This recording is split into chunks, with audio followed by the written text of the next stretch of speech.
เอาสวัสดีครับนางผ้าครับครับโอ้เป็นได้นางผ้าเดือนนี้เด้ปะทั่วแห้งบ่ปะทั่วโอ้ยเพียงหมดบ่ค่อยได้กำไรอืมราคาบ่ได้บ่โอ้ยเพียงคักเพียงเนี่ยเด้อเออกล่องละ800กว่าบาทเดียวนี่อืม850อยู่นี่เออตะเกาจะบาทตะเกาเอา600กว่าบ่750 700 700กว่าๆนี่นิดนึงนี่แหละ750นี่ละอันนี้ตก800 900แล้ว800 900แล้วพี่น้องอีซี่บ่ได้ฟังหรอกก็อย่าไปต่อเพิ่นเด้อพี่น้องเอ้ยให้เพิ่นขึ้นราคาได้เด้อสงสารเพิ่นแต่เดือนนี้เข่ง25ครับคนก็ว่ายังว่าเพียงคือเก่าอยู่เด้อพี่น้องเอ้ยให้เพิ่นขึ้นราคาได้เด้อพี่น้องเอ้ยเหลือตุนเพิ่นแน่ราคาความมันขึ้นหลายตอนขึ้นราคาประตูบ่ได้25 3เดือนนี้ก็30 35 40เดือนนี้ขึ้นลังเทียนแล้วแต่ใส่น้อยใส่ใหญ่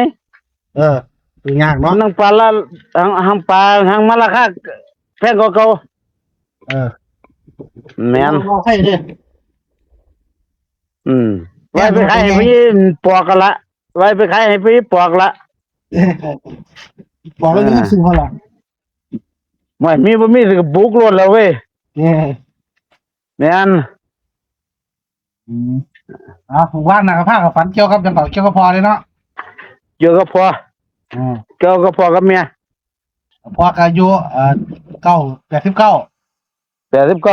เมียอายุ77ขายค่าไถนาราคา10,000ทางไปให้เขา8,000แม่นโอ้ประมาณนั้นเนาะมื้อนี้ฝันในนะครับผ้ามื้อนี้ตัวเลขเล่าบ่ดีฝันว่ากับฝันว่ามึกขึ้นไปยังบ่ได้ก็บาดนี้ก็เลยเขาเลยมาตามแล้วก็เลยห้วยบ่มันตามเมียติตามยังนี่ล่ะเขาเลยมาห้วยมื้อเจ้ามาเฮ็ดหยังก็เล่นเฮาเล่นเลยว่าอะไรหนีมื้อเจ้าแม่มันเป็นจังไดมื้อเจ้าคือเว้ายากแท้บ่แม่นเด็กน้อยเลยว่าจังซี่สิเอากันแบบใดเฮาว่าจังซี่ล่ะรุ่นเขาบ่เอากันแบบเลยว่าเอามื้อเจ้าเอาแบบใดเอาแบบจังได๋เลยว่าจังซี่เลยห้วยหนีแล้วมื้อเจ้าหนีบ่หนีก็ฆ่าสิมนี่ก็สูญกันนี่หนีเด้อระวังสิดอกศูนย์แห้งเลยบ่นางผ้าสูญแห้งอยู่แล้วเมื่อคืนตัวนี้คักอยู่เมื่อคืนมาได้ต่อบัดน่ะจุเนาะมาได้ต่อไว้ก็เลยให้กันก็อยากโหหนีแล้วแม่เลยโยมมีดฟันได้หนีเด้อนะว่าจังซี่ดอกมื้อเจ้าเป็นก็บ่ยากสูญหนีแล้วเลียดขึ้น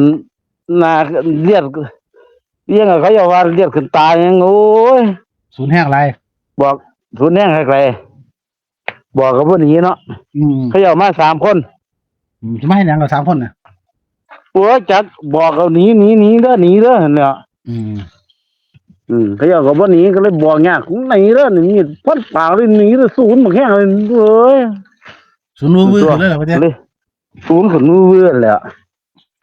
ง่วยหนีเยอะนั่นแหละไปก็เอาหนีก็เอากับเบียกหนีจังไหนนี่เอาบ่เนี่ยในวางสิล่ะเอ้ยมาแข่งใครก็มาเกินตัววางได้ละนี่มื้อนี้เพิ่นบอกเป็นเลขบ่มีบอกกันเป็นเลขบ่ไว้ก็สิอายุของนั่นแหละ50แน่ครับเป็น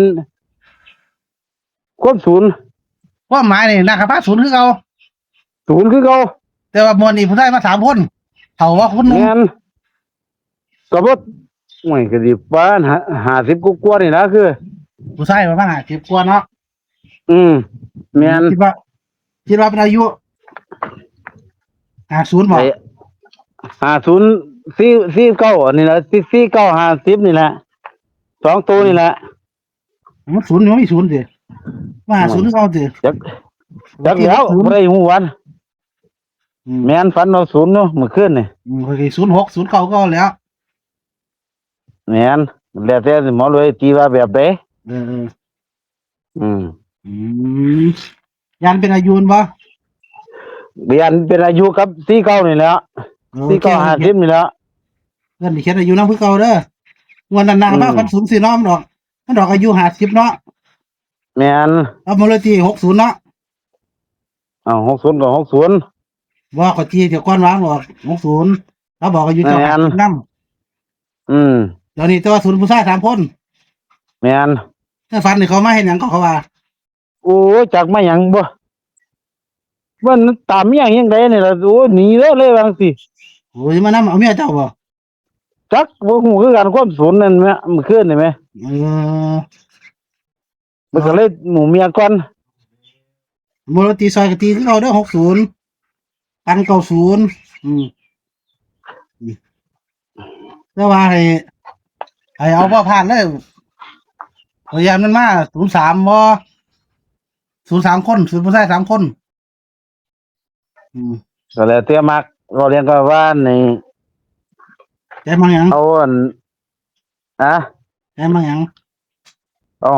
ก็บ่เรียนก็90ก็มักอยู่แล้วกับ50น่ะมักอยู่แล้ววันนี้ 090บ่60นำเนาะเอาไว้เลข ก็ ที่ศูนย์ อั เนาะ นนี้ก็อันนี้ เน้นตัวไหน แล้วแต่หมอรวยจัดการ เน้นตัวไหนบ้านนี่เน้นอยากให้เน้นตัวไหน 90 50อ๋อเน้น9050เนาะ แม่น อืมผู้ชาย3คนมาหาคล้ายมากศูนย์ให้หน้ากระพากศูนย์ให้เขาจนเลียดขึ้นหน้าเลียดขึ้นตาเลย อืม เพราะว่าท่านได้แท่งเขาท่านได้ขาเขาเนาะ บ่ไล่เขาหนีถือเด้มัน ถือมีดก็เลยหนี หน้าหน้ากระพากเกิดว่า2519เนาะแต่บ่เกี่ยวดอกตกที่ศู แม่ น น ย์ให้ลักษณะศูนย์ปานนี่ศูนย์จนนั่นคือขึ้นตาจนตาแดงเลยบ่ในฝัน ได้ตาแดงนั่นแหล้ว ตาแดงครึ่งๆเลย แม่น เลขต้องติดศูนย์นะลักษณะเนี่ย อืม เกี่ยวกับอายุคือ50ผู้ชาย0 กับ60 90แต่ว่าให้เอากันตัวหนึงขอกัน03เลยบ่ เอาก็แล้วแต่หมอรวยจัดการเอาแหล้ว อันนั้น ค่อยมักก็ไม่มัก903 603นี่ล่ะก็แล้วแต่หมอรวยมักอันนั้นดีหลายๆก็สิเพิ่นบ่มักติ ใจอยู่แต่ว่าก็เฮ็ดให้เบิ่งซื้อดอกหามักนำ อืม มักนำก็ซื้อบ่มักก็แล้วไป บ่มักก็ผ่านแค่นั้นล่ะ บ้านนี่ตีเองนะเขาสิบอกให้ดอกว่าตีเองหมอรวยตีแล้วเนี่ยหมอรวยตีช่วยเนาะผู้ใดมัก3ตัวก็063 093นี่ล่ะกัน30ตามนี่ล่ะเดี๋ยวมีโชว์กันวะหามัก3ตัว มันมักครับตัวกันที่ว่าหมอรวยตีอัน890นั่นแหล้ว นี่ ตีหมอรวยตีเมื่อวานนึงเมื่อก่อน อ๋อตีของเมียบ่ ตีของพ่อเด้890มั้ย เออ นั่นล่ะมื้อคืนก็เลยมาฝันต่อกันเลยนั่น โอ้มัก890นำเนาะโอเค3ตัวเด้อพี่น้องเนาะตามนี้เด้อพี่น้องโชคให้มันนะบ้าว่านก็ฟันอยู่ว่านก็เกี่ยวกับพ่อกับแม่วันพ่อเนี่ยก็คืออายุ89แม่อายุ77ปีตอนเสียชีวิตในฝันนี่เพิ่น